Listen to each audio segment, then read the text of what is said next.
ঢাকা মহানগর পুলিশের গোয়েন্দা বিভাগ দীর্ঘদিন যাবৎ আপনার গোয়েন্দা নজরদারি রেখেছে এবং আপনারা জানেন যে বিভিন্ন জায়গা থেকে যে চুরি যাওয়া মোবাইল এবং ছিনতাইকৃত যে মোবাইল, এই মোবাইলগুলো খোলা বাজারে বিক্রি হয়। তা সেটির উপরে আমাদের কিছু তথ্য ছিল। সেই তথ্যের ভিত্তিতে আপনার গুলিস্তান সংলগ্ন যে বিভিন্ন মোবাইলের দোকান, এই সমস্ত জায়গায় গতদিনে অভিযান পরিচালনা করা হয় এবং এটা এই গোয়েন্দা শাখা গতকালকে যে অভিযান পরিচালনা করে মোট 162টি মোবাইল এবং আপনার 10 জন ব্যক্তিকে এটার সাথে সম্পৃক্ত আছে, এরকম 10 জন ব্যক্তিকে গতকালকে গ্রেপ্তার করেছে। ইতোমধ্যে গত মাসে আমাদের আরও দুটি অভিযান হয়েছে। একটি অভিযানে এরকম 150-র উপরে মোবাইল উদ্ধার আছে, আর একটি অভিযানেও বেশ বড় সংখ্যক মোবাইল উদ্ধার আছে।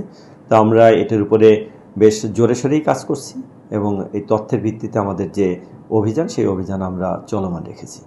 সংশ্লিষ্ট অনেকের নামে মামলা রয়েছে এবং এটা থেকে মূলত বিভিন্ন যে মোবাইলগুলো কোথা থেকে চুরি করে আনে সেই বিষয়েও আমাদের কাজ চলে, সেটার উপরেও আমরা অভিযান অব্যাহত পরিচালনা করব। এটি আসলে যে বিষয়টা যে আমরা এখানে কাজ করছি মূলত যেটা যে মোবাইল চুরি যাওয়া মোবাইল, আপনারা জানেন যে বিভিন্ন জায়গা থেকে বিভিন্ন সময় মোবাইল চুরি যায়। তাই এই চুরি যাওয়া মোবাইলের যে তথ্য, সেই তথ্যগুলো সংগ্রহ করে যেখানেই বসুক, যেখানেই তাদের বিক্রির স্থল থাকুক, সেখানেই আমরা আমাদের অভিযান করব। আসলে অভিযান করে এটা আমরা মোবাইল উদ্ধার এবং এটার সাথে সংশ্লিষ্ট যারা ব্যক্তি আছে তাদেরকে আইনের আওতায় আনবো।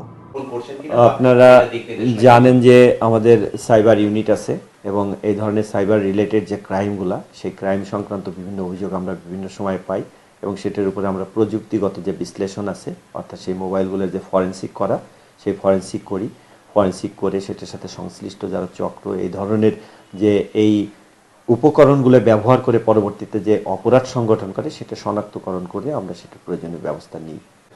এটা কন্টিনিউয়াস একটা অভিযান চলে, সেটার ক্ষেত্রে আমরা প্রথমে যে তথ্য সংগ্রহ করি, গোয়েন্দা নজরদারি রাখি এবং আমাদের তথ্যের ভিত্তিতে যখন আমরা কনফার্ম হই যে তাদের কাছে চোরাই যাওয়া মোবাইল আছে, তখনই আমরা অভিযান পরিচালনা করি এবং এটা কন্টিনিউয়াস একটা প্রসেস, এটা চলমান থাকবে।